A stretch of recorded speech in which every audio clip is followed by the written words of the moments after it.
everyone, and thanks for joining us for another episode of PAXP Gamers. This is the very first episode of 2018, which makes me excited, and I'm sure, Roman, you're pretty excited for the very first episode of 2018. Hell yeah. Actually, that was a little too much excitement. We took a little hiatus, right? I was hibernating, but unlike bears, instead of being in a grungy little cave, I was in Costa Rica for 3 weeks. Yeah, so you came off a nice little break. It was so I bet that amazing. was fun. It was amazing, Victor. It was amazing. I did actually get some time to game though over there because I was sick for the first nearly a week. What? Really? 2 days were so bad where Shirley and I both were stuck in that in a room for 2 days straight. We just couldn't even leave the room. It was so bad. Oh, you both were sick then? Yeah, it was insane, dude. Oh, then it was food poisoning. No, it wasn't food poisoning because food poisoning lasts like a day, then you barf it out and you're good to go. This was definitely like some crazy ass flu. Like it had all the symptoms. Like it was just awful. But after, actually, you know what? Let me walk you through how cursed our first week of our vacation was. So we start off on the flight. Everything's fine, right?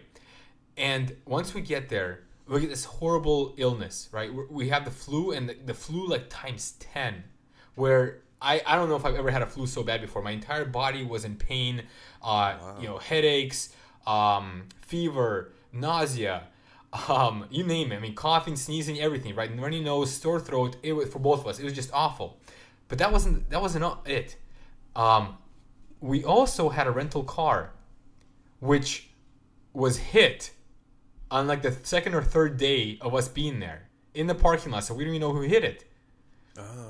A rental car, yeah. So like we're freaking out about that, thinking we're gonna get charged for that too, right? Because there's all this damage to the car, and there's like a very obvious visible dent. Right. But that wasn't it either, because shortly after that, we went through our cold. We went to this beautiful beach. I think it was called San Antonio, and it's this white sand that's filled with monkeys and sloths and birds and whatever, all kinds of animals, right? Mm-hmm. Shirley's iPhone got stolen. Oh, man. But that wasn't it. At that same beach, I brought a pack of beef jerky because I love beef jerky and I couldn't wait to eat it because I was really hungry.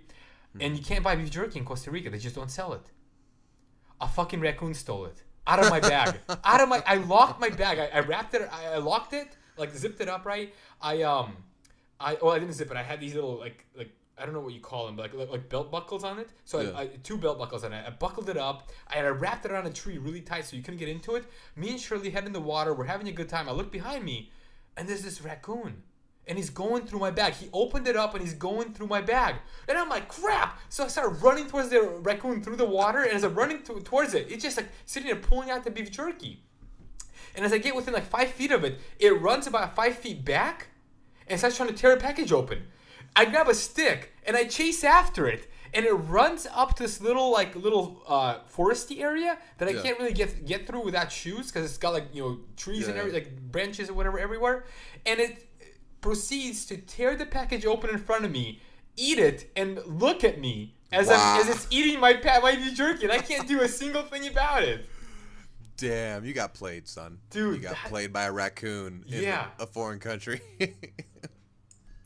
That raccoon was something else. It was crazy. That sucks. It sounded like damn, that sucks to begin and start of your getaway then. Yeah, after that though, we kind of realigned our perception, and the rest of the trip was amazing. I met some of the most fantastic people, like Shirley's sister Ruth and her husband, and their kids, and her mom and her brother. Like everybody was so good, and I can't wait to see them again.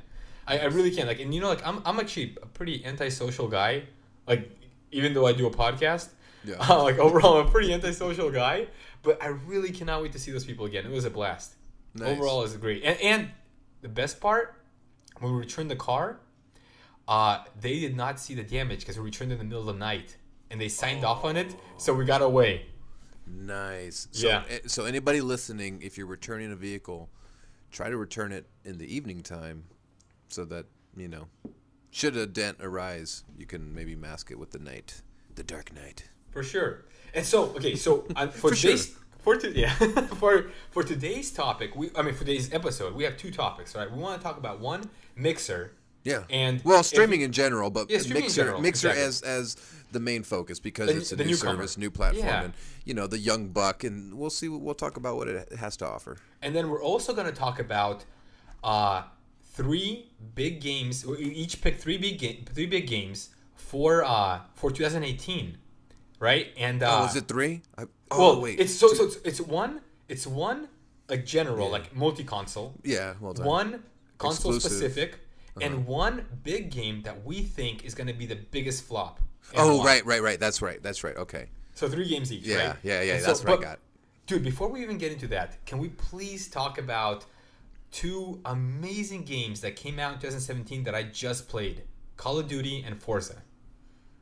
Well, dude, shut up about Forza. We've had enough. I know. We just lost half our listener base. Listen. Just let me tell you this. So, like, with Forza 6, their sound work was so good with the engines just on cue. I mean, you heard it, right? It sounds like a real car. Everything about it sounds so good.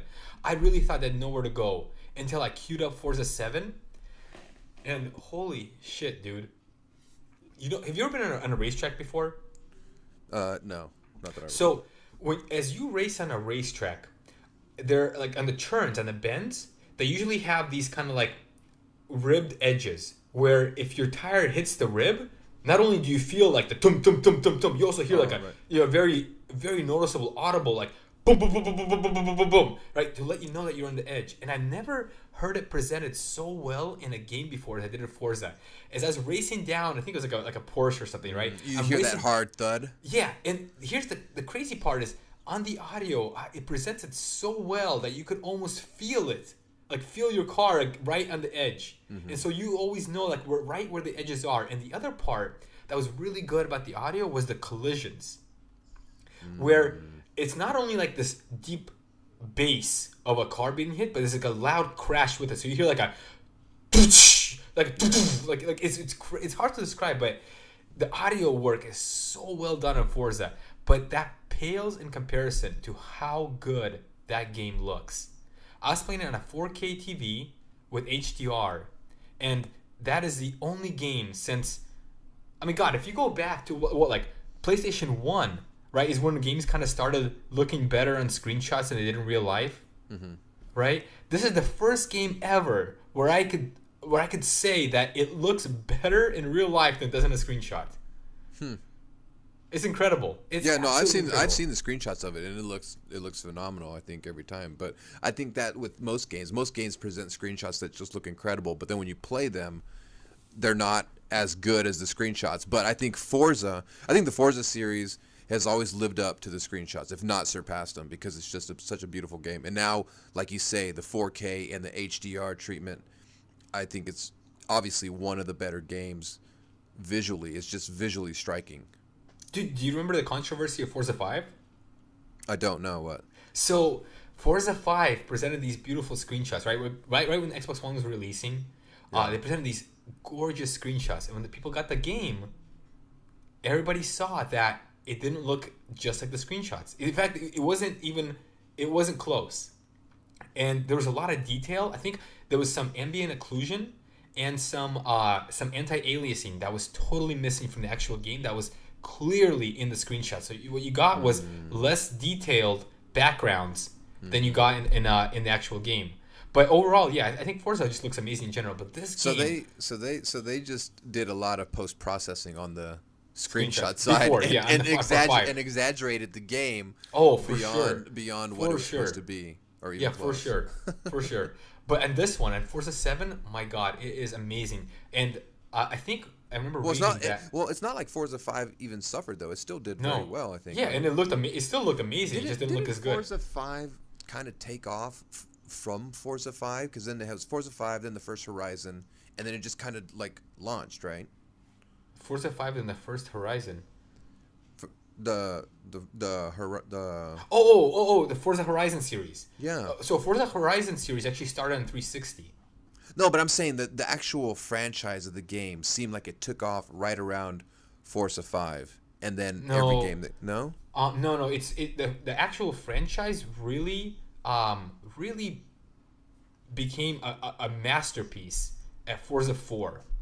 So Forza 1 came out as an answer to Gran Turismo, right? Because Xbox basically what Microsoft said is we need a racing series, we need a realistic car sim, and we needed to have an Italian sounding name. Right, because Gran Turismo, and I'm not even kidding, I'm not making this up. Oh no, there has to be a counterpart to it. And they came up with Forza because it sounds Italian. It doesn't really mean anything. It's actually, I think they actually pronounce it Forza.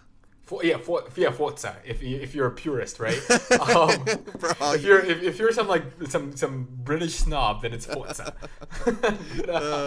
Hey mate, what you talk? Oh, wait, no, that's Australian. That's Australian, but Australians love it too. There's actually some cars in Forza, it's been in the Forza series for like the past 3 or 4 games that are tailored specifically to Australian players. Nice. It's these weird low riding trucks that nobody else in the world likes or understands, but Australian people love them. Like the Nissans or whatever. No, it's a brand. It's a brand. It's an Australian brand. It's an Australian brand. I forget what the hell it's called. It's the brand that stays down under. Yeah, exactly. I think it's actually made by Ford. Under an Australian, because I think Ford owns the actual company that makes them, but I'm not 100% positive. But anyway, so Forza 1 came out as an answer to Gran Turismo. It didn't do very well. It was an okay game, and it wasn't to Gran Turismo's caliber.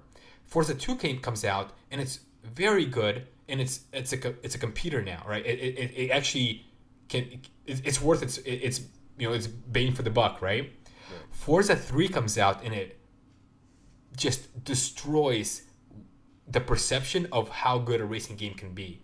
All of a sudden, it went from video game graphics to people were calling it photorealistic. And then Forza 4 is really when the series just became whole and became amazing. It was just this incredible connection of various car racing mechanics and parts that made this incredible package. And I think that's when they first signed a deal with Top Gear, which has always been the top car show in the world. Mm-hmm. And then from there, it just kind of Forza 5 was kind of a low point just because it had some microtransaction controversy. I know it's kind of weird to think about way back then, right? Microtransactions, but we're still talking about it. But Forza 5 kind of suffered a little bit, and then Forza 6 was amazing, and Forza 7 is, I would say, it is the best looking game I've ever seen in my entire time gaming. And one fun fact about Forza 7. Well, and you got, but that's saying, but remember, people got to remember you're playing it on the 4K HDR setting. Yeah.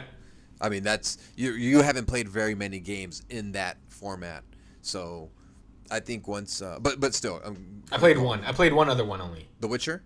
No, Witcher still doesn't. I don't think it still has the 4K patch. Oh man, that's weak. They promised it a long time ago, and I'm pretty sure it's not even coming out anymore.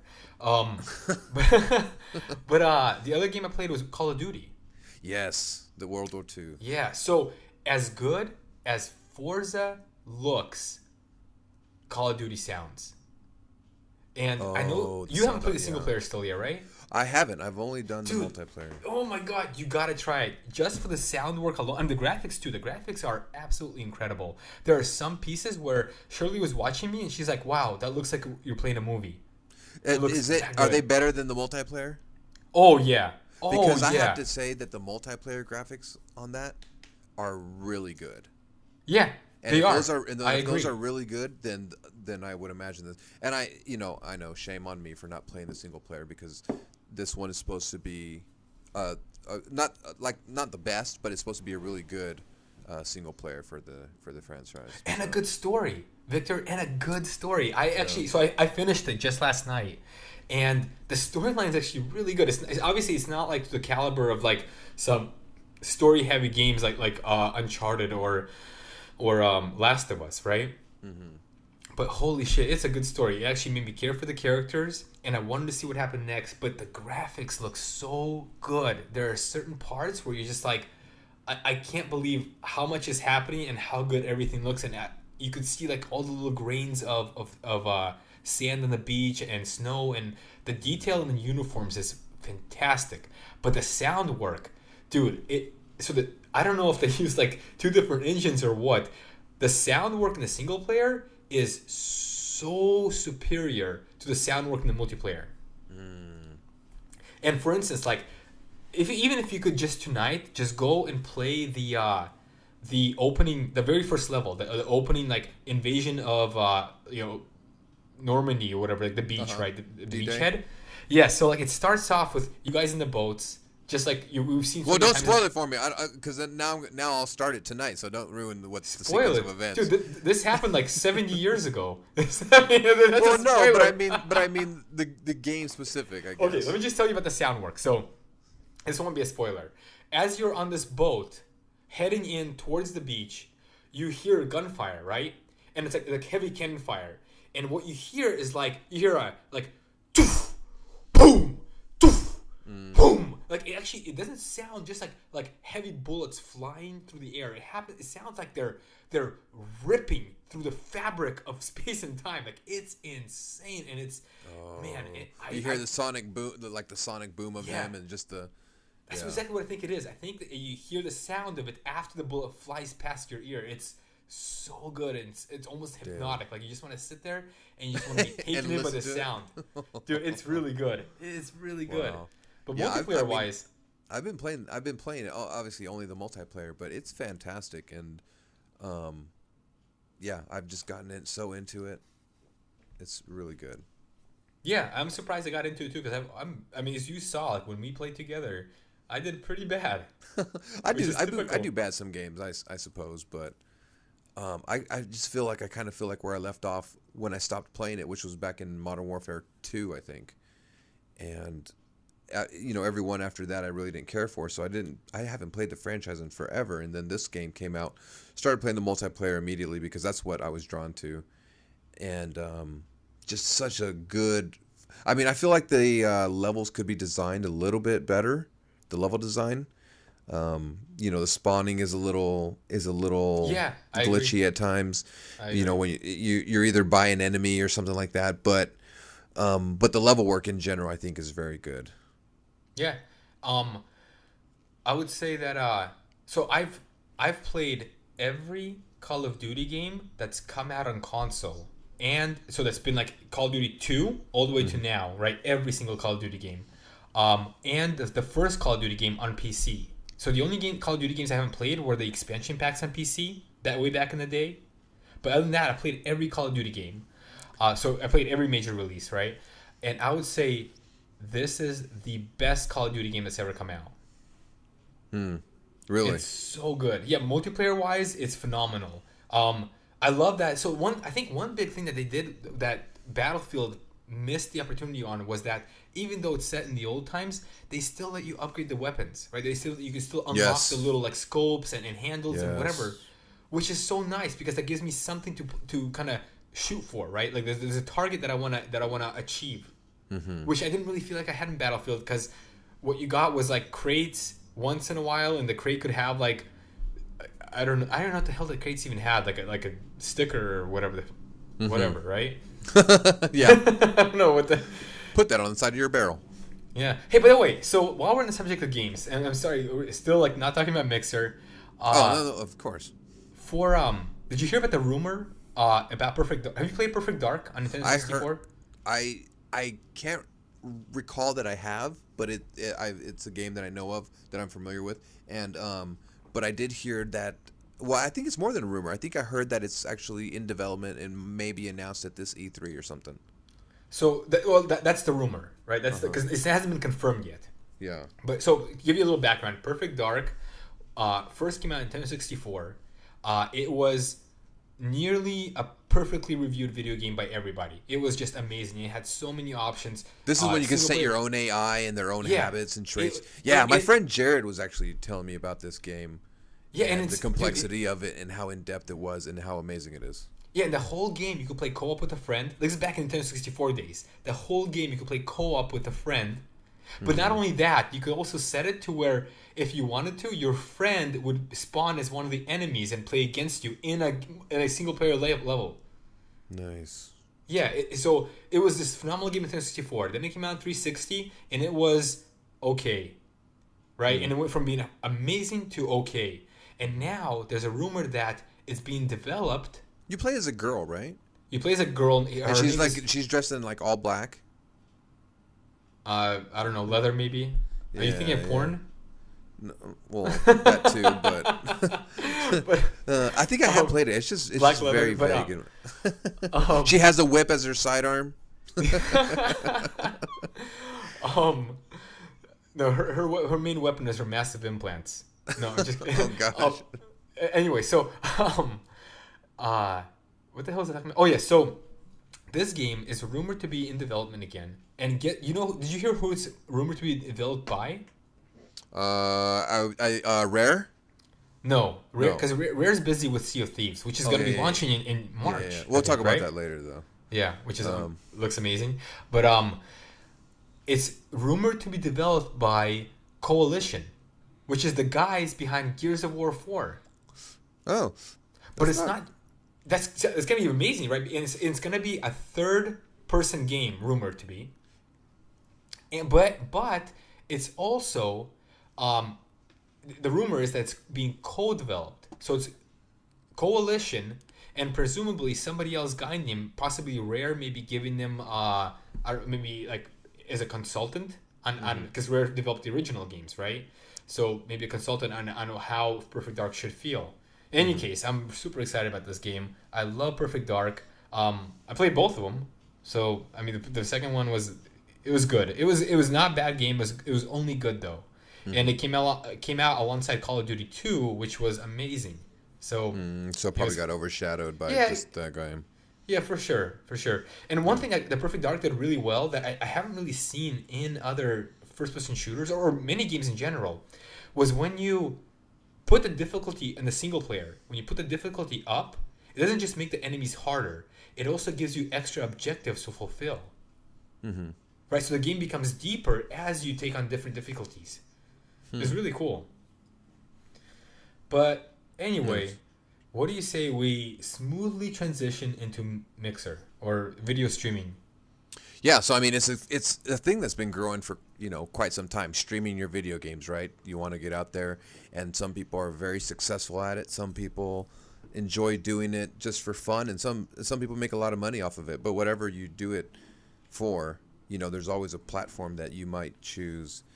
And for a long time, it might have seemed like it was YouTube gaming, but then I think Twitch kind of surpassed it once this generation of gaming kind of flourished. I think people wanted to stream these amazing games that they're playing. So I think right now, the main one is obviously Twitch, right? They have the most viewership per month by far by any other platform. And then you can consider YouTube gaming, or I don't know if that's the name of it. But something like that. Yeah, something like that. You could find it if they. Yeah, and they, I mean, even them, they have a small viewership compared to Twitch. Yeah, relative to Twitch. So, and then you have this new dog coming in, which Mixer. I'm sure you're like, if you were to stream, I'm assuming you would choose that platform. Yeah, so like for anybody who doesn't know, Mixer is, if you own an Xbox, I'm sure you've seen it already because it's part of the Xbox software, right? The base software where you can just tab over. It's integrated in it. Exactly, it's integrated right into it. But Mixer started off its life as Beam. Yeah, and it was made by two guys, Matthew and James. Matthew Salsa something and James Baum. James Bond. Close enough, right? It might as well be at this point. Anyway, so these two guys come up with this software, and what's really unique about Twitch is that they made a streaming service where there is no lag between when you record and when the viewer sees it. Mm-hmm. Well, I've heard it's virtually no lag, but virtually. I mean, so the lag is less than a second, which might as well be no lag, right? Because I mean, less than a second. What can you can't even type a word in less than a second, right? Mm-hmm. So these guys come up with this software, then they call it Beam. Then Microsoft buys them out. They rebranded as Mixer because Beam apparently in some countries, some languages, it doesn't mean what you want it to mean. And so if they wanted to be an international platform, they had to rename it something else, and they named it Mixer. Yeah, rebranded it basically. And so Mixer starts growing like crazy, partly thanks to Microsoft and its background, because now Mixer is a proprietary system on Xbox. It's also on PC, right? It's just built into it. Mm-hmm. But really, what got me kind of thinking about it was I was looking up information about Mixer, and here's some quotes that I found from regular people, regular gamers, about Mixer. So here's one. Somebody answers, YouTube is best for videos. Twitch is best for streamers. Mixer, I don't even know what that is. Kind of ridiculous, right? Like people, and that's not the only one. So there's more. Like, let's see here. Well, I mean, it has a very small audience right now. Yeah. So I think right now the average is like 5 million hits a month for viewership, which is a fraction of YouTube, the YouTube gaming, and even more of a fraction of Twitch. So you know how much Twitch gets a month? Oh, I think it's like over 500 million or something like that. Yeah, exactly. So it's 5 million to 500 million. Yeah. So the question is, why would anybody who wants, let's assume that you're a streamer, right? And you want to get yourself out there, you want to make some money on this, on Mixer, or not Mixer, streaming. Why would you ever choose Mixer over the other two? Well, I wouldn't personally, but if there was one. Well, yeah, I don't know. I can't say there's an. Well, it would be easier, I guess, if you choose Mixer, you might gain popularity faster because it's a smaller audience and you have a foothold. Right. That's really it. But how hard is it going to be to attract that audience if it's so small already?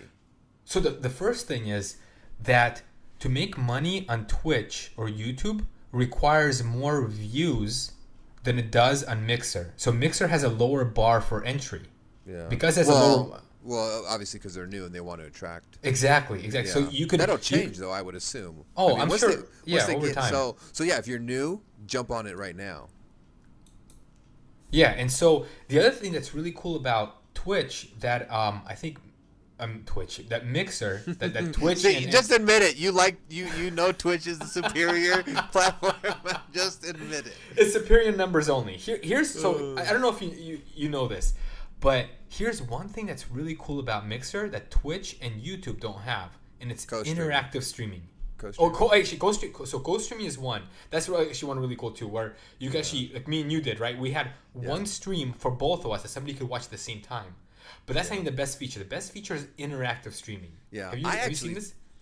I actually think the co-streaming is better than the interactive streaming. No. Or the interactive feature. Well, actually, no. So right now, because there's not that many interactive features, right? It's something that just started and it's growing. Yeah. Like, what can you do with the interactive? So check this out. So it recently got integrated into Minecraft. And here's what you could assign any task, anything that you normally would do in Minecraft for a person watching to be able to do to your game. So I saw this video of this guy running into Minecraft. Like he's being chased by something, right? He's playing in his own game, though. He's playing his own game, streaming, right? And he has the interactive thing on. Right. And the streaming community that's watching him, they set a pack of monsters to chase after him. So he's running away from these monsters because they spawned them in the game for him. Huh. But then not only that, then they spawn 2 walls, like a hallway. So he can't go anywhere but forward. And these monsters are chasing after him. And if that wasn't difficult enough, then they spawned holes in the ground. So he has to start jumping over these holes. So basically, random strangers are terrorizing you in your own game. That is not fun. Dude, so that's one way to look at it. The other way is imagine that you're playing like me. Like if I was playing, what was that horror game that I really hated, but you liked watching me play? Evil Within? Yeah. So imagine me playing that, and I'm running out of ammo, and to help me, you could spawn more ammo for me. What if I spawn a zombie instead? Fuck you. Or you could do that. Yeah, or you could do that and totally fuck with me. But still, like, it's like funny little things that could happen, or cool little things, or interesting little things. But all of a sudden, you're not just being this passive viewer. Yeah. You're actually engaged in the stream as a gamer. You're gaming alongside this person.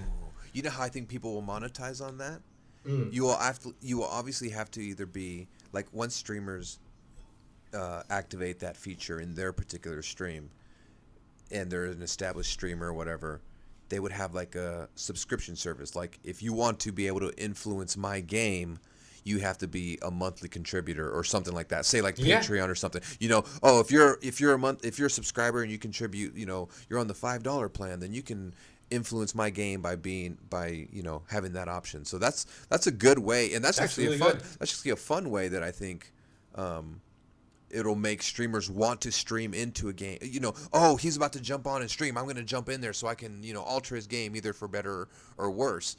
So that will definitely attract viewership, I think. And maybe people don't realize that. Maybe they don't know that. Or like you said, it's not a feature that's really implemented in many games. It's just Minecraft for now. Yeah, it isn't because it's something that it just started recently, and it's something developers are going to have to bring in, right? But that's a really good idea, Victor. I don't think. Yeah, it is. Yeah, I think it is a good idea. I patented it. What do you call it? Trademark something ball, C ball, or what did you call it that one time? R ball. R ball. There we go. A registered R ball. All kinds of balls. Anyway, yeah, but and I lost my train of thought of the next thing I was going to say. But anyway. But yeah, so I mean, that's basically it, right? Like the reason, like if you were gonna choose between Twitch, YouTube, and Mixer. Here's kind of how I would break it down.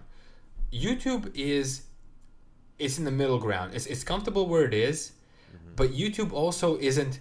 I don't think it's really recognized by gamers all that much, right? Because YouTube is primarily videos, and that's how everybody sees it.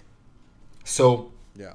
And even though it has incentives to join up, it hasn't you could pay you for if you hit so many viewers. It doesn't have the biggest following and it doesn't have the best features, and it's just right there in the middle. So really, your options become, if you want to be innovative, it's Mixer, right? And if you want to be part of the big crowd, it's Twitch. But at the same time, if you're somebody that has an Xbox, right? Because Twitch is on all the platforms. It's on mobile, it's on desktop, it's on PlayStation, Xbox, whatever, right? Mm-hmm. Mixer is really just Xbox, PC, and mobile. It's not on PlayStation. Yeah. But if you have an Xbox or a PC, well, it's not on mobile yet. It soon will be, they say. No, it is. Is it now? Oh. Okay. Yeah, you have it's two different apps. There's the standard Mixer that lets you watch things, and then Mixer. I think it's called Mixer Creative Mixer Create, I think is what it's called, and that's where you could actually stream mobile games. Nice. Yeah, but you can do whatever. You could even while somebody's if you're in a co-stream, you could actually freaking stream yourself cooking right alongside them if you wanted to or whatever, right? But one thing that's cool too is because Mixer has to the second playback, right, for the people to see, you can interact with that person in real time. So you can actually tell that person what to do and how to do it right there in real time. So you could say somebody's playing and your whole hook is that I'll do whatever the gamers wants or whatever the crowd wants.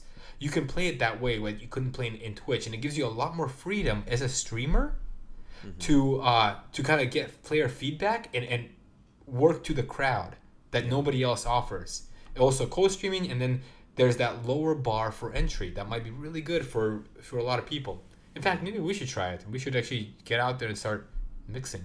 You know what I mean? So I think Mixer can be successful.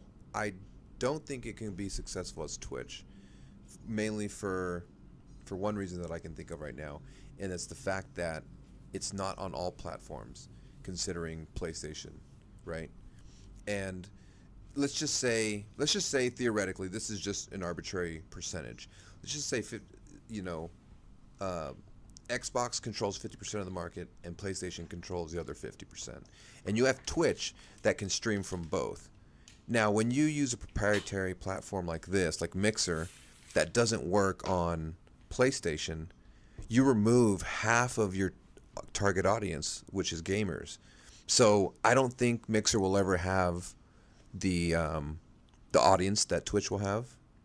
But that's not to say that it's not going to be a successful platform. I think it will be because of the features that it has with the co-streaming, the interactive features that gamers can monetize maybe in the future once it kind of gains traction.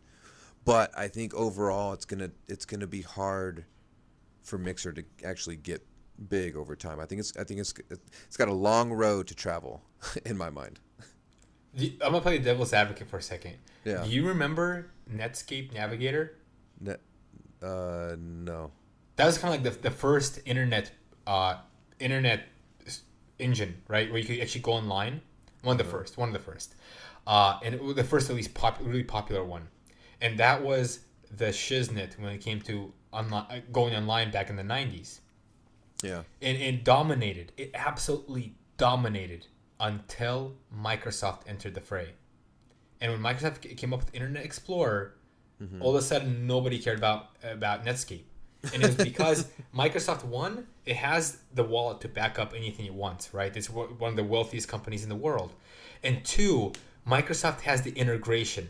So while Twitch controls so much in the market now, what's great about Mixer is that with Twitch or with YouTube, you may need other third-party software to stream, either from PC or from other devices. Like for PC, for instance, it needs like I forget what the hell they call it. There's like a third-party software that it needs. You're talking about YouTube, the YouTube gaming stream? Yeah, YouTube gaming. Yeah. But neither Twitch nor YouTube have the integration that Mixer can have, right? It could be it's built into Windows, or it will be. Yeah, but to me, integration equals limitation, you know, and it's always going to have that. Well, in this case, it's always going to have that limitation of audience. You're not going to be as broad. Like I say, I think Mixer will be successful, but it's going to take a while. And I think it may even surpass YouTube gaming stream, because actually I think YouTube gaming streamer, whatever the heck they freaking call it, is actually like slowly losing viewership. I wouldn't be surprised, because again, like as gamers, like I've never even like streamed or watched a stream of gaming on YouTube, but I have seen on Twitch and Mixer. Yeah, I might do like a previous stream that's not live, you know, go back and if I see it or something, whatever. But if you're looking at a live stream, you're always most likely going to Twitch. Yeah. But anyway, we'll agree to disagree. I think Mixer is going to be a huge thing. And I think I would bet that in the next, I would say 2 years, Mixer will surpass Twitch. Oh, 2 years? 2 years. I doubt that. I will bet you against that one right there, buddy. You want him? So pass them in what? Viewerships per month? Unique users, or what do they call it? They measure it by unique users, or how do they measure it? I have no idea. Let me see here. I was just gonna say viewership per month. Hits. So they measure it in hits, because so in March of 2017, Mixer had 5 million hits. Yeah. At the same time, and Twitch is having about 500 million. And okay, so in 2 years, in January 2020, you think Mixer will have more hits than Twitch at that same time in that same month? I think so. And it's because Mixer has the backing. You heard it, people. Come in live. Because Mixer has the backing of Microsoft, which owns the PC market, which is huge for streaming. It's still PC market's number one for streaming, right? It's bigger than the Xbox and PlayStation streamers. Mm-hmm. And it has the backing of Xbox. What if game streaming is like this bubble, right? Because I feel like it's just become saturated in like the last 5 years, right?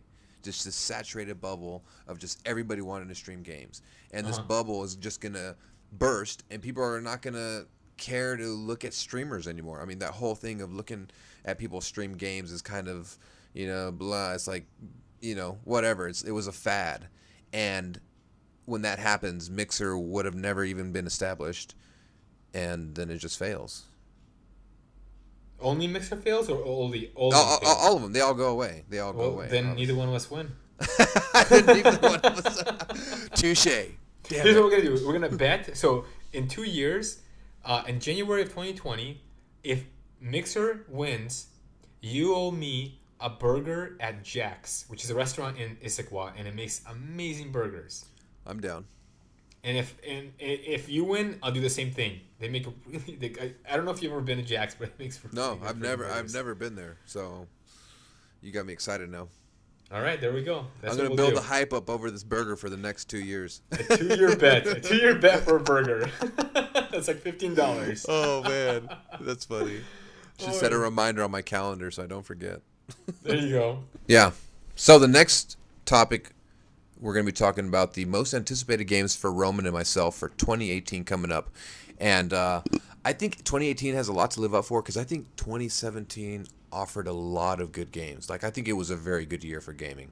Yeah, so, and it's weird because 2017, the first half started off really good, right, with Horizon and Zelda, and then I wasn't as interested in the other games, at least not till now, right? But as I kind of look back at it now, right now I have 4 games that I'm playing, right? I have Call of Duty World War II, I have Destiny 2 that I need to start, I have Wolfenstein 2. Do you see a pattern here? Like shooters? Does every shooter have to have a 2 at the end? Call of Duty World War II, Destiny 2, it was the year 2? For sequels. Right? No kidding. And then Forza 7. So it really was. It was a really good year, a very strong year. Maybe not so strong. And those are only games that you liked, Roman. Yeah. I mean, Zelda. I think pretty much everybody liked Zelda. Zelda was amazing. Well, no, I mean, among your list of games, I'm sure there's it broadens among other people too. But yeah, it was a stacked year. But I'm actually anticipating 2018 because I think there are some good games that are, if none are delayed, obviously, but if all are set, to kind of come out this year, I think we have a good list of games coming out. Yeah, and like Sea of Thieves is coming out in 3 months. Far Cry is coming out in a month, right? Mm-hmm. I think in February for Far Cry 5. I mean, I'm anticipating that one, but not heavily. Like I'm just waiting to play a Far Cry that I've actually enjoyed playing. Dude, I'm definitely gonna get it. So I hear you though, because I feel like the setting. I'm not super interested in exploring Montana. Really? Like I feel more interested in exploring Montana than I did the Himalayan mountains in Far Cry 4. Oh, interesting. Yeah. Okay. I totally disagree because I think Montana's pretty fucking boring. But Have you ever been? I haven't, but I will be there in March. So what are you talking about? I don't know. Be there in March. But like I've seen Montana, right? I've seen pictures of Montana, and Montana looks like we live in Washington, right? And Montana looks like a Washington without Seattle. That's what it looks like to me. I guarantee you, I'll say this, I guarantee you will enjoy the game and the setting. Not just the game, because I'm sure you'll enjoy the game, but I think you'll actually turn out to really enjoy the setting. I really hope you're right about that. I really hope you're right. I really like the exotic locations. Like I like the Himalayan mountains of Part 4. I like the Paradise Beach of Part 3, right? Yeah. And I liked Africa in Part 2. I've liked all the Far Cry games for 1. I loved Part 3. Part 2, I just played it so late that it was dated for me. It just didn't look good, so I couldn't get into it. And Part 4, I loved the environment to begin with, but then I don't know what it is. I just got over the mountainous terrain or something. I don't know. I just got over it. Like one of my favorite things in Far Cry has always been hunting. I love stalking an animal, like following its tracks or whatever. Right? If you have that perk on, and then taking it out with your bow to get the extra resources from the animal. I really enjoyed that. What I would enjoy doing, and which I'm sure they'll have, is hunting deer, like whitetail or mule deer or something.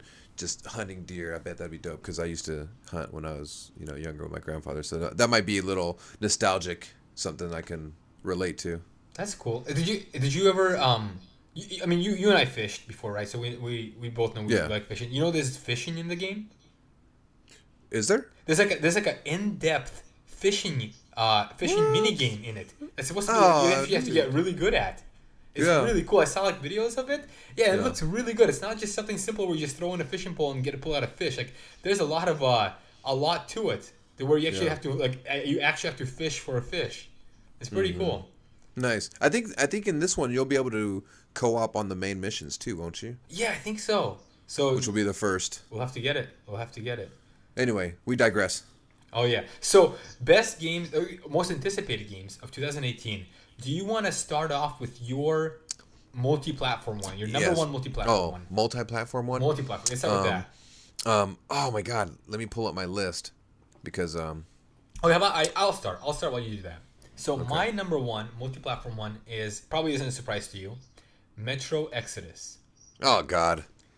Dude, you've seen it. You've seen how good that game looks, right? So for anyone that is not introduced to Metro Exodus is the third game in a series, and it's based on novels written by Dmitry Glukovsky. I think a Russian or Polish or Ukrainian writer who wrote these kind of post-apocalyptic stories. But they have how far did that Chernobyl accident go out? It must have went out to all of you because Damn Russians in their post-apocalyptic settings.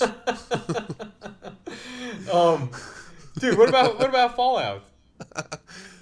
Damn Russians made that game too, Whatever. I'm sure. Anyway, so it's based in this apocalyptic setting, right, where the world kind of ended and civilization survived in, at least in Russia, in this area in the game, in the Moscow subway tunnels, because the Moscow subway tunnels were actually built as havens to survive a nuclear blast from the Americans. Wait, so this new metro is set in the tunnels again? Well, no, the first two were. The third one opens it up. So this is sometime in the future where civilization kind of pushes past those. And what's really cool about this new Metro game is instead of being like this corridor shooter like Call of Duty is, right? It's opened up to where you have these game hubs that you can actually explore.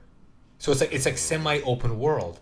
But that's not all, because a lot of the game is going to be focused around scavenging and crafting. So you craft your own weapons, craft your own ammo, craft your own gear, right? As you level up, just like you would in Oblivion or whatever, right? Not Oblivion, Skyrim or whatever, right? Or Zelda.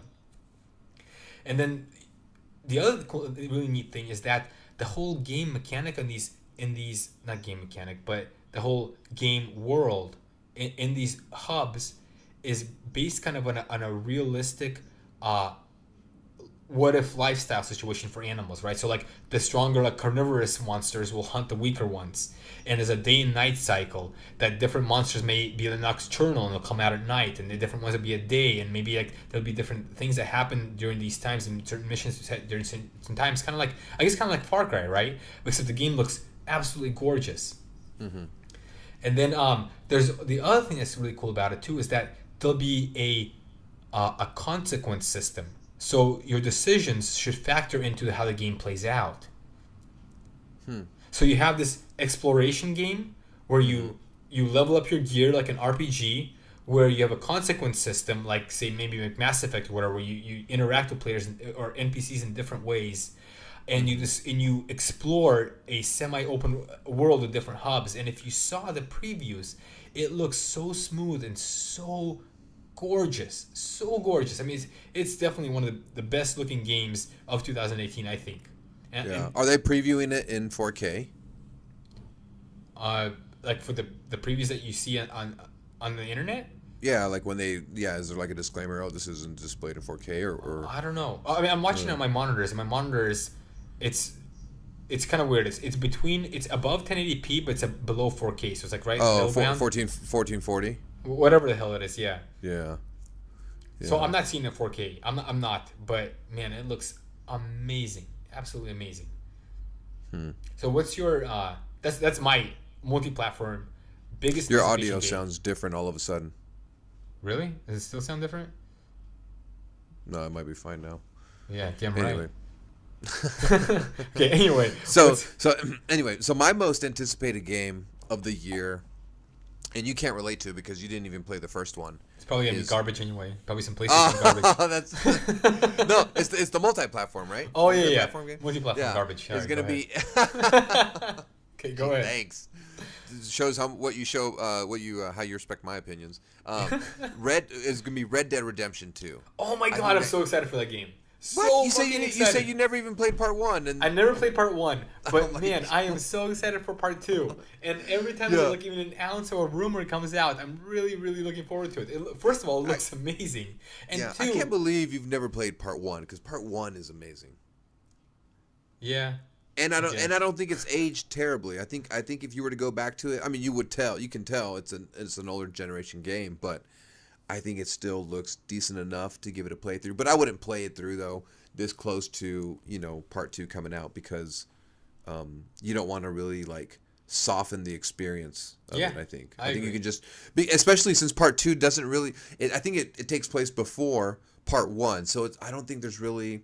There may be some things you might not catch on to if they try to reference part 1, but I don't think it's a game that like, oh, you didn't play part 1, so you won't know jack shit or something like that, Yeah, I agree because I think playing part 1 at this point, I think it's only gonna, like you said, like it'll soil the experience for me just because, like, even though I know a lot of people say like graphics aren't everything, gameplay is king, but graphics have a hell of a lot to do with how engaged I am with a game because graphics are a huge part of what sell the world.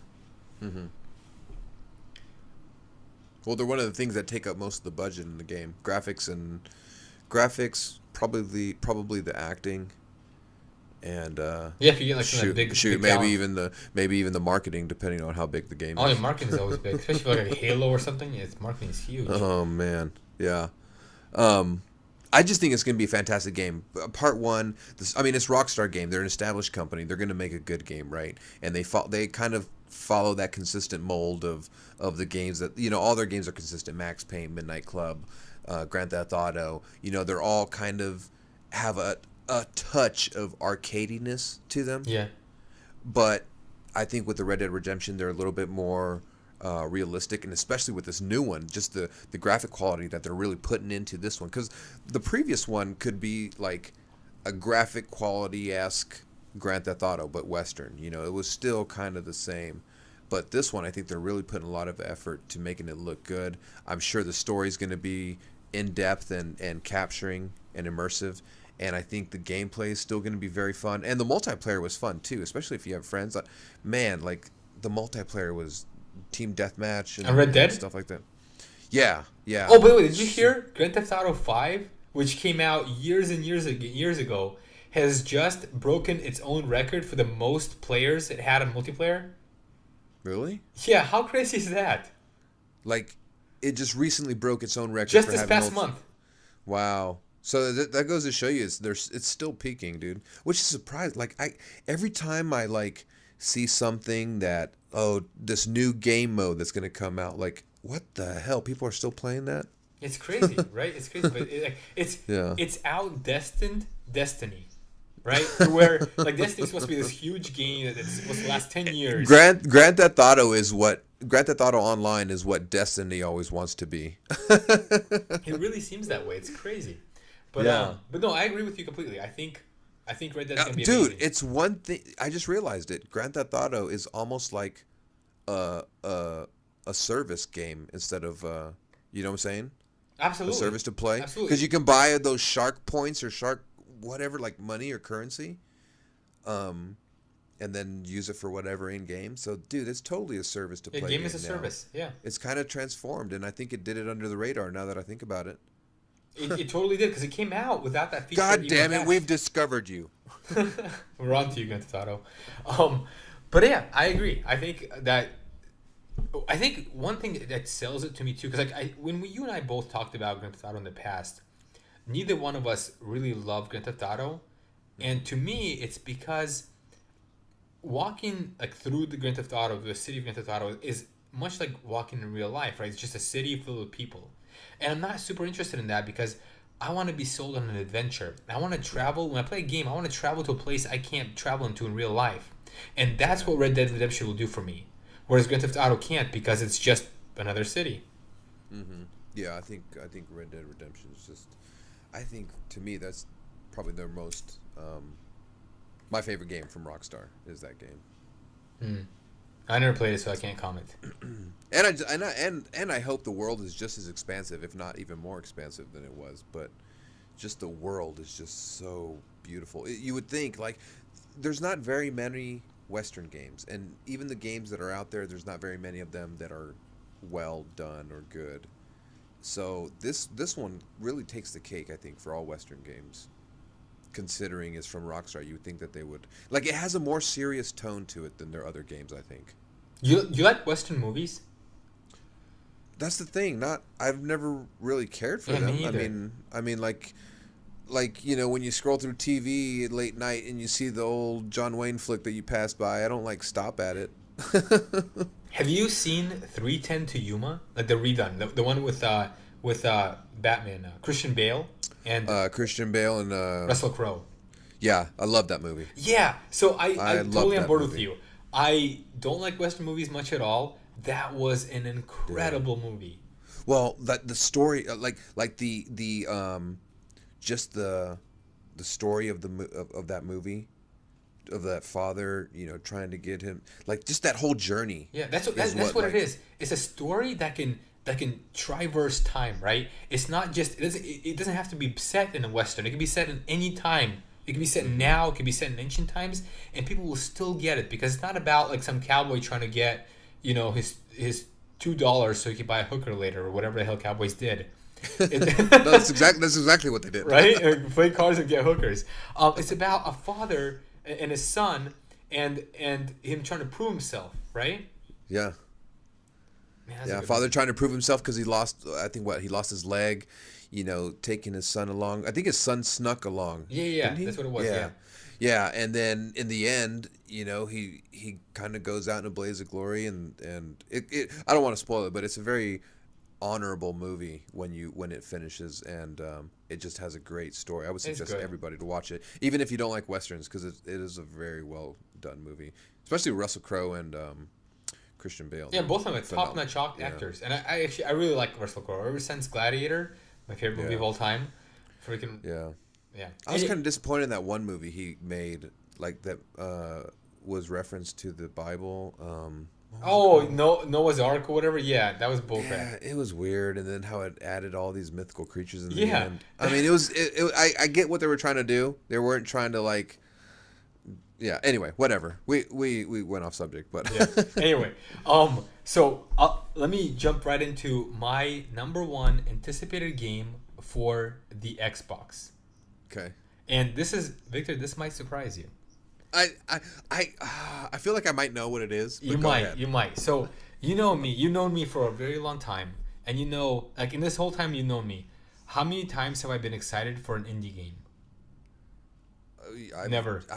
You've never even mentioned an indie game, right? Like you've never been like, dude, I played this game. It's indie. You should play it. It's like the other way around. Because I don't care. Because I don't care about indie games. That's kind of messed up. I know it's messed up. You need to support indies the most, right? I know. I should, but I just don't care because I love the big budget graphics and I love the big budget sound and I love the big budget gameplay. I love big budget games. Yeah, me too. But my number one anticipated game of 2018 for the Xbox is an indie game. Mm-hmm. And it's called The Last Night. Wait. The one. Yeah. I think you may have mentioned it earlier. I may have mentioned it because it looks amazing.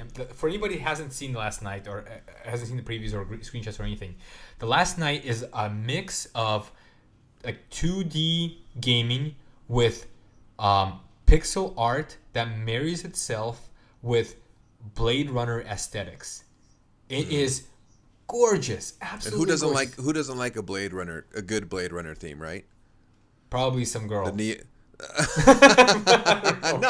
No, dude. I'm sure there's a girl with the neon lights and the futuristic cars with the grungy look. Yeah, it's. I would totally dig that aesthetic game, and I mean I looked it up, and it really looks like a beautiful game. Yeah, it looks amazing, and so the gameplay is kind of like this. There's no real platforming in it because there's not even a jump button. You can't jump in the game, right? So It's not really a platformer, but there is a shooting mechanic. There is a stealth mechanic, and here's one thing that's really interesting about it too. It also has a I don't know how to call it, like an action mechanic where whatever actions you take, however you respond to NPCs, they'll remember that for the rest of the game and react to you based on how you reacted to them. Whether what you said or did something to them, that's how they'll respond to you based on what you've done. Mm-hmm. And it's all set in this like kind of futuristic setting. The graphics by developers were described as Blade Runner plus delicious pixels. That's a direct quote. Oh yeah, it's a very cool, unique looking game. But do you think the game will give you enough to really call it the most anticipated game? Like, do you think it's going to offer you enough for the whole year of 2018? Like, I'm just completely satisfied with this game to really consider it the most anticipated game. What do you mean? Like, will I play it the entire year? No, well, that's what I'm saying. Like, will it offer enough? Like, some games are just so short. Yeah, they're great. They're fun to play. But they just really didn't blow your mind for that year. Like, they just really didn't, maybe make you come back to play them more or, revisit it or whatever. So it's a game you're going to play. You're going to be amazed by it. But then once you're done with it, it's going to be done with it. Right? Oh, I think that will happen. I bet you there's no multiplayer or anything, and I bet you the real replay. So actually, no. You know what? Take it back. I bet you there's no multiplayer, but I bet the replayability will be high because of how the NPCs react to you.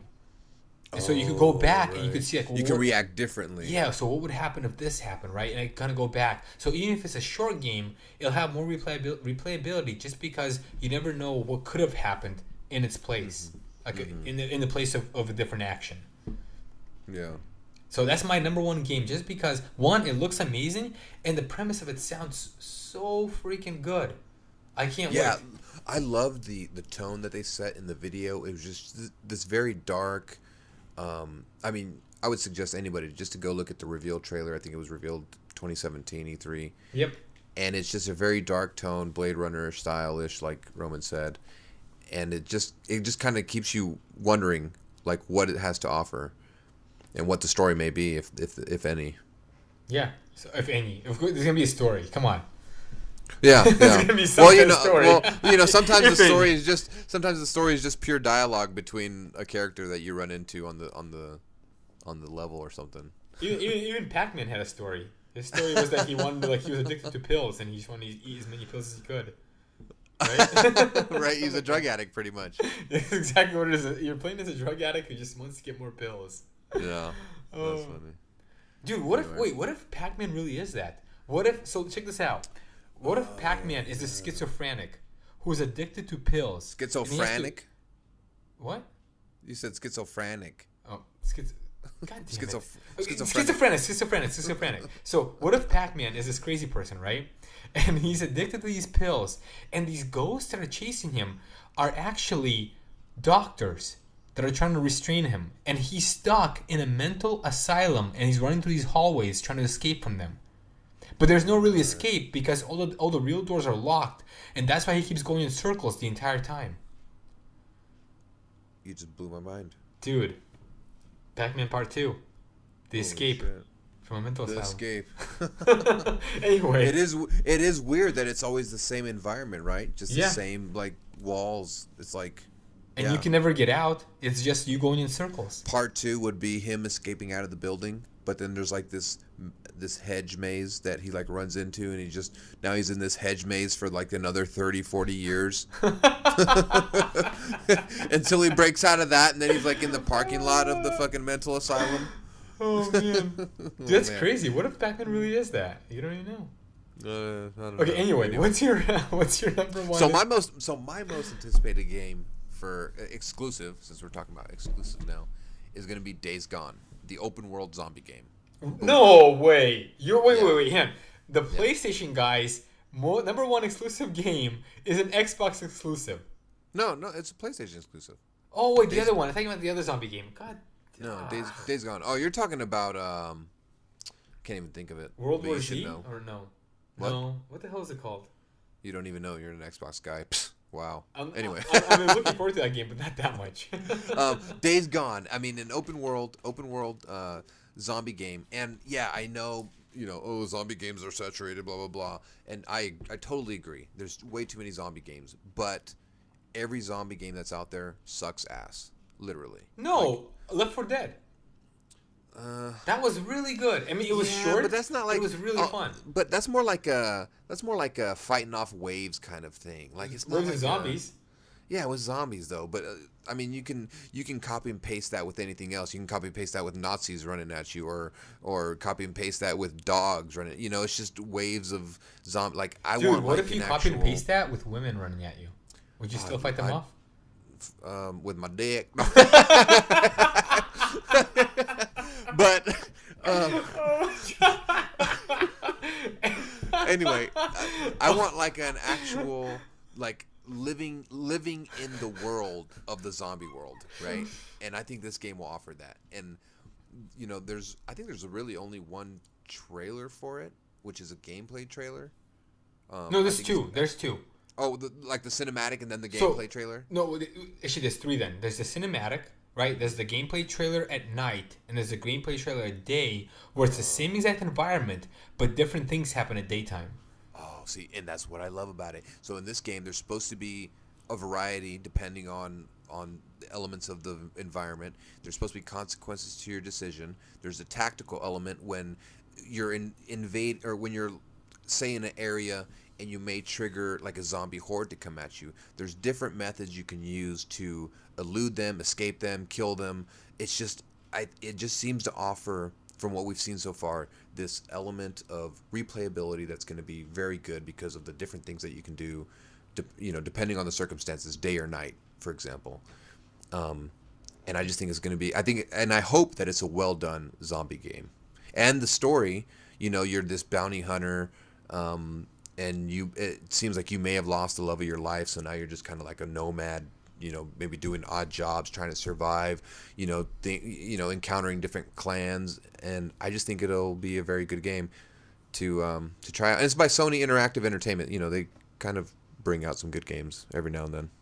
So here's two things I'm worried about the game. One, the story, because in the story you play as a redneck who's you might as well be a Trump supporter, right? No way, dude. Might as well. He's totally not. He's like some redneck biker. With some weird like cut off vest, So the storyline. Well, then you can say that for Far Cry 5. You're a redneck trying to fight off the Christian gang over there down the street that's got Sally and Mary. What? Because rednecks never fight off Christian gangs. If there's one thing the Republican Party is known for, is Christianity. Whatever. Again, not part of the Republican Party, but I am a Christian. But but you're an infiltrator in the Montana area, killing. Anyway. Yeah, so you could be a black guy. You don't even know. Do you know what the guy even looks like? Exactly. Anyway, you could be a cat. You have no idea. He's white. It's Montana. Come on, man. Anyway. Yeah. Anyway. But so you think the game will not be successful? One, because the character, and two, here's the big part. I think the gameplay is not very smooth. I haven't played it, full disclosure, but even in the videos, you could tell the gunplay and the moving around is not as smooth as it should be. Like there's some, especially in the daytime trailer, you could see there's some areas where even the developers kind of like the character is not moving like it should. And if the developers are having a hard, I wouldn't say a hard time, but developers are not having a very smooth time, imagine what it's going to be like for the player. I think that might be because when I looked at, I agree, the gameplay mechanics looked a little clunky, and I think it's because they're trying to incorporate the different methods of using the environment, like climbing over things, triggering things to fall over. Mm-hmm. I think they're trying to incorporate too much, so they don't really understand the flow of it, and maybe things aren't triggered right, and the character doesn't move like it should, and the aiming is a little off. So I agree with you. I've noticed that, and maybe I'm worried about it, but I don't think it's going to be enough of an issue to just say that the game is going to flop because of it. Well, did I stun you? Man, Boom! Come over to the PlayStation side. Come over to the light side. Here's what I'm surprised about. It's not even that you pick this game. It's that you pick this game over God of War, which I would say is going to be... Yeah. I would think it's going to be a better game. Yeah, but didn't you also say that you didn't like God of War 1? Yep, I didn't like God of War 1, 2, or 3. Yeah. But this one looks really good. I think the one thing God of War has going for itself is the graphic quality. It looks phenomenal. Actually, that's true. It does look really good. And maybe you're right. And the story behind it, I think it's a little elusive, or maybe I just haven't seen enough of it, of this boy that's tagging along with you. I think those are the two things that kind of capture your eye to see what it's going to offer, because it looks like a beautiful game. Dude, what if Kratos, the star of God of War, is really in a mental hospital? And no, I'm just kidding. Anyway. Well, remember what I said? Remember my prediction was that boy is actually a figment of his younger self, just tagging along, and maybe he what if he had a son and he died, and now he's imagining him alongside him or something or what if there's just some plot twist at the end? That's what I'm hoping, that there's just this weird plot twist towards the end of the game, that this boy that's with you really isn't even there. Yeah, that would be very interesting. But anyway, yeah, I just think Days Gone will be, I hope it'll be a good game, a good zombie game. Yeah. Okay, so let's move on to what we think is going to be the biggest big game flop of 2018. The biggest flop of 2018. But for a big game, it has to be a big game, right? Yeah. A big game that's anticipated, obviously. Yep. So let me read you something directly from the publisher of this game that I think is gonna be the biggest flop, and you tell me what this game sounds like. Okay. In this shared world action RPG, you and your friends are freelancers. The bold few with the courage to leave civilization behind, explore a landscape of primitive beauty, confront dangers you find. Up to 4 players band together to take on whatever perils they discover in their heroic team. As you and your friends support each other in your journey, so do your victories, rewards, and benefit from your friends. Does that sound a lot like Destiny to you? Does that sound just like freaking Destiny to you? A shared world RPG, you and your friends, freelancers, you venture out past the save point into a dangerous, beautiful world? It does, but Destiny's already out, so that wouldn't... So it's not Destiny, but it sounds just like it. And so this is a game that I was so gung-ho about. I was so excited about until I started really thinking about it. And the game is called... I know what it is. I know what it is. What? Sea of Thieves. Anthem. Oh my God, Anthem. Really? The game that I was probably most excited about, right? Coming out of E3 2017, I am now most worried about it, thinking that it's going to be too much like Destiny. And Destiny, so a little background. Destiny 1 was a hugely hyped game. It had everything going for it. It had Bungie, the developer of Halo. It had the most beautiful art, right, for the concept art. It had great graphics. It had good gameplay. It had amazing sound design and music. And then it wasn't a very good game. Like, it was okay, right? It was okay literally for like a week. Well, I would say a month, but that's being generous. Yeah. Because I did enjoy it. I can't. Yeah. I'm not going to deny. I did enjoy it for like the first 2-3 weeks, and then at around a month, I realized what it was all about. And then it was the same thing again and again and again and again. It was fucking ridiculous. Yeah. And then part 2 wasn't really that much better, if not stagnant in my.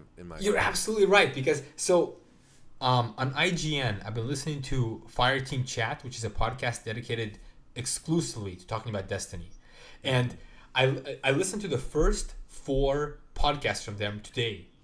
And the first podcast is like this super gun-ho podcast where they're super excited about it. They just played it, and they're like, they love everything about Destiny, right? Part 2 is they love everything about Destiny, but they acknowledge it has some problems. Part 3 is like, okay, these problems are getting kind of ridiculous, and they're wearing us down. Part 4 is like, please change these problems. Wow. And that's the progression of Destiny 2. Yeah. And so in 4 weeks, these guys who review games for a living went from like, we love Destiny to, God, please change these because we're sick of doing the same thing again and again and again. And I'm so scared that that's exactly what's going to happen in Anthem. And like the concerns are this, like, one, loot boxes, right? EA is known for loot boxes, right? They did them, they tried to do them in this last game, Battlefront, but before that they've done them again and again and again in many games, like just like other publishers have. And they're going to. They're going to continue doing it. There's no reason not to. And EA has said directly that this is going to be, the Anthem, they plan to be a 10-year game, just like Destiny. I don't know why they can make that kind of commitment. Like, what does it offer? Like, I'm done with a game within 6 months. Unless it's a game that right? Well, I'm giving that Battlefield. because Battlefield is like the only game we played for. Battlefield and Halo. What else have we played for 6 months? I don't mean just in terms of gameplay. I mean it's on your mind for about that time, right? Okay. From the moment you're leading up to release to the moment you actually finish it and put it on the shelf, that game is kind of on your mind for about anywhere from 4 to 6 months or something, including playing it, whatever. But I just don't see how they can make a 10-year commitment, seeing as how I don't know how. Like, how did Destiny perform in their 10-year commitment? You know how? Grinding. That's what these games are built around. They're built around you grinding for that next amazing weapon, right? And you play the same levels again and again, hoping you get it. And what you get, instead of an amazing weapon, you get a shader that colors your outfit to pink or whatever. It's freaking ridiculous. Yeah. And so this game, one, it's going to have loot boxes. It's gonna have to be built around grinding because it's I shouldn't say it's gonna have to be, but it most likely will be because it's taking that Destiny model. And what about the storyline? They haven't really said anything about it.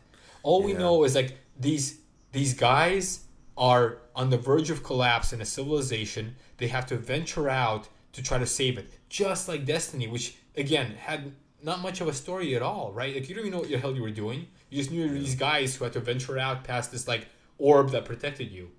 I was hoping it would be something like a Halo, but I don't think that's going to happen. Yeah, like, that's exactly what I hoped for with Destiny. Exactly what I hoped for. I thought it'd be Destiny with like, I mean, I thought it'd be Halo with open hubs. Yeah. And it totally wasn't. Yeah. Anyway. Well, yeah, and I was anticipating Anthem, but when you say all this, it kind of makes me wonder if it's like the one thing I hate about games such as Destiny is how it keeps you from the ending. Like you don't really feel like you've accomplished the end game. Even after you beat the actual storyline. And I mean, even Destiny 1, like when the DLC came out, it locked you out of like the ending story or something like that, or maybe some games have done that before, and I just don't like that. Like if I'm gonna pay $60, give me the full game. If you're gonna release extra content, that's on you. I most likely won't buy it, but I want to complete the game that I bought. And when games start omitting an ending from their game, it just makes you feel like you didn't really complete anything because you're just, like you say, grinding for a shader. Yeah, Destiny is kind of like a relationship that isn't going very well, but you're both kind of comfortable and you don't want to break up, right? And so there's no real closure, so you kind of keep dragging it out and dragging it. No, it really is, right? Cause no, that's the gaming community of Destiny. Yeah, everybody's playing that game, right? Everybody's playing that game, including myself, and I enjoy it. I play the casual Crucible or the casual one because I can't just keep up with the other two. But it's that community that dislikes the game, but still enough of them play it to keep them pumping out that same model. So and then you never feel really complete at the end because you're thinking, okay, well maybe if I play a little more, I might see something cool. I might get something cool, but it never really happens because there's nothing really cool enough to justify you playing like a 3-hour raid to finish it. And so I'm hoping that Anthem doesn't fall in the same thing where it kind of feels like it kind of just keeps dragging its feet, but not really breaking up with you. Yeah, I'm just interested to see the game mechanics because they're offering, you're in these space mech suits, kind of. I just want to see what that looks like and if it looks good and what it has to offer, and I'll figure out right away whether I'll ditch it or keep playing, I guess. So what's your number one? So my number one flop of 2018, for the same reason that we just described, because of this gaming model, is Sea of Thieves. What? You had to pick an Xbox exclusive? You had to pick an Xbox. Oh my god! I think because this podcast is over. I think because from what I hear, that they're gonna follow this model of a service to play, and it's not gonna do well. And I think people will get tired of that because people are already kind of tired of it. And secondly, I think people will kind of get over the art style of it after a bit. Yeah, it looks really cool and artistic and unique, but I think people will just kind of get over it. I think that they'll just kind of get tired of that look. And I guess the last reason would be, it's this pirate game, right? Yeah. You're this pirate. I don't know how many people you can team up with or whatever, or how it works exactly. But a pirate game, I see that you're at sea at some point in time. But, I think people will also get tired of that. Like, I think you played Black Flag. Assassin's Creed, right? Yeah. And at some point, you kind of got tired of the sea aspect of being out on the ship or something. I know I kind of did. Absolutely. Yeah, I think so. Whatever aspect Sea of Thieves has of being out on the ship, people are going to get tired of. And then who knows what just being on land is going to offer, right? I mean, I guess you kind of mine for resources in a sense. I mean, you might be more familiar with the game because you're kind of looking forward to play it with you and your significant other. Yep. You know what, dude? I actually totally agree with you on your concerns. Absolutely. And it's because every time I've heard somebody talk about it that's actually played the game, they always say the same thing. Like, we played it for a little bit and it was super fun, but everybody shares the concern of like, what is it in the long run? Because nobody really understands like, what do you actually do in the game for, like, say, like, past a couple hours? You just sail around and like fight other people. Like that sounds. I mean, it sounds cool in real life, right? Because you could take their stuff and then you could go do what cowboys do and get hookers. But in this case, pirates and get hookers. Yeah, but in the real world, like I mean, like you get some like pirate coin and pirate booty, but then what? Yeah, so I think that game won't live up to the hype for sure, and I think it may even just not be very good in the long run. Yeah, I agree with you. I hate to admit it, but I hope you're wrong, because I really want to play with Shirley and hopefully we both like it, but we'll see what happens. Anyway, well, that makes another episode, our very first episode of PAXP for 2018. You know, glad to have Roman back. I'm here. We're going to bring you a whole bunch of content in the next coming weeks. Be sure to tune in, mainly on our platforms on iTunes, right, Roman?